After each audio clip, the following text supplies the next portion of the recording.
Hello again. This is your Tito Cecil. Or, sa low carb, tinatawag ako na MD. Ano yung MD?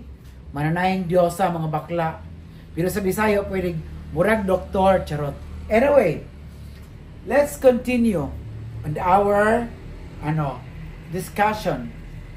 Kanina, tinuro ko kung paano magsukat. Ngayon, ang paggawa ng pattern or paggawa ng padron ay dinidivide into 4. Ang harapan ay dalawang bahagi. Right at saka left. Ang likod ganon din. Right at saka left. Kaya gumawa ako ng chuchu na drawing. Bakla, di ba? Parang social. Kaya na iniisip ko, ano bang gagawin ko dito pag neto? Yung teacher namin na si Aris Lagat, yung nag-aral pa ko ng FIP, ang pagturo niya, nakatayo siya. Gusto ko maupo, tayo na lang din ako, di ba? Total naman, medyo ganda-gandahan naman ang lola niyo. Di ba? Huwag kayong ano. Well, anyway, eto, nagbigay na ako ng given measurement. Ang shoulder line is 14. Ano ulit, Tote, ang shoulder? Sumagot ka. 14. Sumagot ka naman kasi ikaw naman, burna ka. Ang bust is 30. Waistline, 22. Hip line, this is second hip, 32. Bust point, saan ang bust point ulit? From the side of the neck, down to the totoy. Nipple. Okay. Tapos, bust distance is nipple to Nipple. Correct. Tapos, front figure is from the side of the neck down to the waistline. Okay. Ngayon, para makabuo tayo ng padron, mga bakla, okay? Mga followers o JR de los Reyes, makinig. Wala itong drop 20. Ang shoulder, okay? Ang shoulder, ang bust point, at saka, ang shoulder pala, at saka ang bust distance, ay dinidivide lang into 2. Divided into 2. So, ang sagot? 14 divided by 2. May math na ito, mga bakla. Baka sumakit ang mga ulo ninyo. Burn na kayo. Well, pare-pareho lang tayo. Bobito ako sa math, okay? Ngayon, ang 9, or ang bust distance divided by 2 is ilan? Totoy? 3. Very good. Dapat lang very good ka. Napagkatagal mo ng sa akin, grade 6 ka pa lang. Nandito ka na. Sipain kita dyan. Anyway, yung Totoy natawa, video ko to. Gagawin to. Anyway, okay. Ito namang bust. Ano ba? Etong bust, waist, hips, okay, i-divide yan into 4. Bakit nga ba dinidivide to into 4? Sagot. Exactly, kasi 4 na bahagi ang paggawa ng pattern ng isang damit, blusa, o di kaya skirt. Pero ang totoong paggawa na ng pattern is kalahati lang ng harapan at kalahati ng likod. Maliwanag ba? Sumagot. Sumagot kayo dyan na nanonood. Berna. So therefore, 30 divided by 4 is equals to, Toy? 7.5. 7.5 o di kaya 7 and a half in inches. 7 and 1/2. Okay. Parang ang haba ng chika kong ito. Oo. Uy, sana mag-subscribe kayo mga bakla kayo ha, para kumita ko sa YouTube ha. Para naman maraming masutunan. Si Totoy tawang-tawa. Berna. Anyway, let's forward to the waistline. 22 divided by 4 is equals to ilan, Totoy? 5.5. 5 and a half. And a half. Okay. Let's go to the hips. Second hips. 32 divided by 4 is equals to 8. Anong 8? 8 nga ba? Tama. 8. O, ayan. Ngayon, i-divide pa ba ang ano? Yes, i-divide pa rin ang bust point. Kasi kalahati niyan, ilan ang kalahati ng ano? Ng 9? Ay, sorry, nalito ako. Hindi pala di-divide. Ay, bubita ang bayot. Sorry naman. Okay, wala. Erase. Okay. Ang front figure at back figure, hindi siya dinidivide. Nakuha nyo ba? Ito ang given measurement natin. Okay? Ulitin ko. I-divide ang shoulder sa 2 beses lamang. Okay? Kasi kalahati lang ang kukunin natin eh. Ang bust, dinidivide sa 4 na bahagi. Bakit? Dahil isa sa kabila at isa sa likod. Hindi naman buong katawan ang gagawin. Ganun sa waist, ganun sa hips, ganun sa bust distance, divided into 3, or 2 rather, at walang dinidivide na front figure at back figure. Ilang minuto na ba? Oy, napapagod naman ako. Oy, 6 pa lang. Hirap pag video. Ngayon, eto na. Paano i-draft? Kuha mo ka ng L-square doon.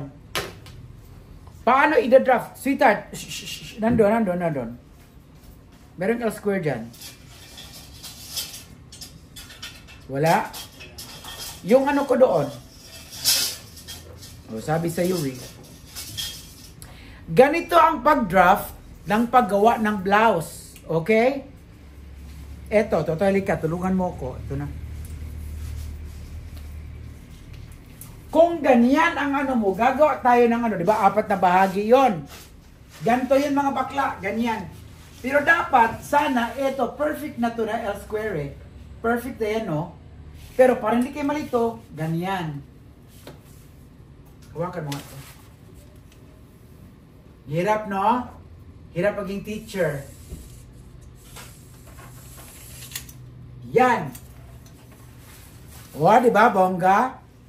Ngayon, halimbawa, sa shoulder, magmula dito, papunta rito, doon ka susukat ng kalahati ng 14. Ilan to yung kalahati ng 14? 7 po. 7. Oh, draw tayo ng 7. Toy, ikaw nga rito, Totoy. Sumama ka. Wakan mo. 7 mga bakla. Yan. Di ba? Oh, may drawing kasi ako. Mali ng lolo nyo, kasungahan. Kasi ang drawing ko masasama pa sa drafting ko in Berna. Di ba? 7 mamula doon. Ngayon, since ang neckline natin is round neck, magmula dito sa sentro, kasi lahat doon sa L-square, ito ang pinakasentro. Ito neckline, ito center ng blouse. Yan ang center. Okay. Ngayon, magmula rito, forward ka nang, hawakan mo. Forward ka niyan 3 inches. Kasi round neck lang naman tayo. Nakuha nyo ba mga bakla? Ayan o. Magmula rito, papunta rito, that is 7. Paano nakuha yung ganyan? Iskwala mga bakla. Okay? Mga bakla, mga lalaki, totoong lalaki. Kasi naman, akala ko naman ang follower ko lang ay puro lang mga bakla. Hindi naman pala. Kagaya nung taga Bulacan. O na si JR de los Reyes. Diba? Totoy, tinatawanan ka JR. O, tawag-tawa siya sa'yo. Tapos, meron ng taga Divisoria na akala ko bakla siya. Abay, lalaki naman pala. Sinabi niya, Tito, straight po ako ha. Anyway, nagkakapagod magsalita, promise. Ayan. Kuha nyo. L square. Pero sabi ko nga, dapat dito yan. Ayan, dapat dyan yan. Pero, etong ginamit natin para magkuha nyo ng maayos. Kuya, baka gusto mo mag-join dito, kuya, para maintindihan mo, narinig mo naman. O, intindihin mo, ha? Siyempre, yung mga apo ko, dapat manood na lang sila sa leksyon ko. So, saan niya ito nakukuha? Mula rito, papunta rito, that is the half of the, ano to, Toy? Shoulder. Ano ang half ng shoulder? Mula 14 po, dinivide sa 2. Very good. Eh, nagkikinig ah. Di siya makinig, upakan ko siya. Sinasabi ko sa inyo. Ano tong 3? Yan ang normal na neckline ng isang babae. Pero pag maliit actually, 2.5. Depende sa neckline, okay? Sa FIP, mini-measure pa. Pero ako, huwag na mag-measure. Oo, kabubuhan Burn na. Okay. Let's forward. Ilang oras na ba yan? 10. O, 10. 15 lang. Uy, nagkakapagod naman mga guys. Oo. Grabe, burn na. Ngayon, draw a line. Chok. Draw a line. Para sa yung line dyan, Tito Cecil. Dahil, ida-draft na natin ang shoulder line. Bababa ka. Okay, ito yon tip. Okay? Bababa ka, o bababa tayo, depende sa kung ano ang shoulder line ng isang babae. Because, merong babae na para siyang lalaki ang shoulder line na halos straight. Mukha siyang football player. O mukhang nakapading pero actually hindi. But ang totoong babae talaga, okay, hindi eskwalado. Nakadrop ng konti ang shoulder niyan. Okay? Tapos, square ang uri ng mga ang uri ng mga tawag nito, ng mga, how do you call this? Ng mga shoulder eye, square, droop, super droop. Ano yung droop? Square, droop, super droop, kaganyan. Nakaganyan ang shoulder, ano bang shoulder? Abagas, Bisaya. Sa Tagalog? Balikat. Balikat. O, di ba? Galing-galing ng apo ko Perfect. Mukha naka-dopamine. Charot. So, yun. Magbula rito sa dulo, bababa ka ng, depende as I've said, kasi sleeveless naman ang design natin, bababa ka ng 1.5. Bakit 1.5 ka agad?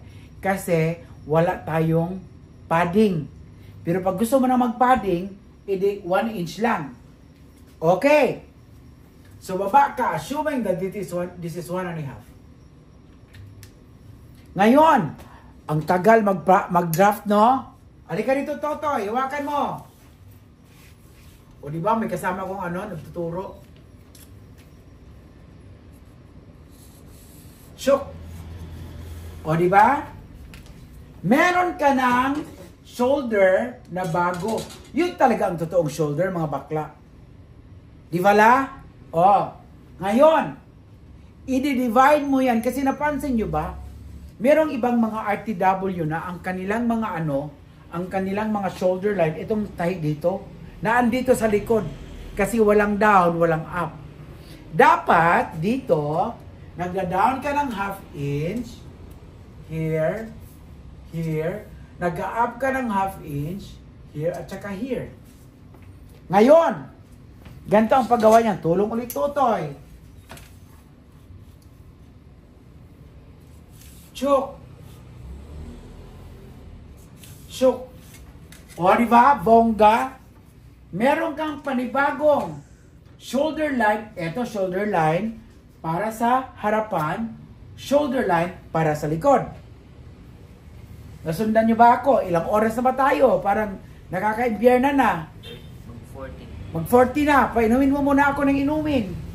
Ang aking kape, dahil natutuyuan na ako. Imbodo.